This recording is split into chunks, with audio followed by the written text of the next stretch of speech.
So guys, so ngayon, magluluto tayo ng ulam. Ayun guys, yung niluto namin. Ito yung muna yun natin sibuyas. Pag-prito nga tayo ng baboy. Ito guys. Ulaan yan guys. Ang nilutuin natin guys na ulam ay pork steak. Pork steak. Alam, ang hali na pala yan. Slow yan. So, pork steak po ang nilutuin ko ngayon. So, sa mga tatay po natin, happy Father's Day sa mga tatay.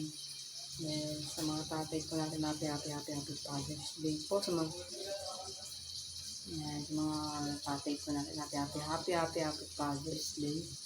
Kaya gusto ko na guys ng pork steak. Pork steak.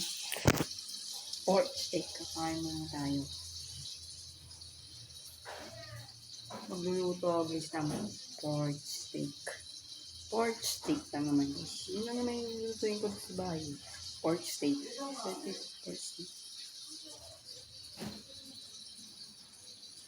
Huwag nyo guys kakalimutan mag-like, share, and subscribe. Click na tayo yung bell para lagi kayo update sa this video. Yun lang po. Bye-bye!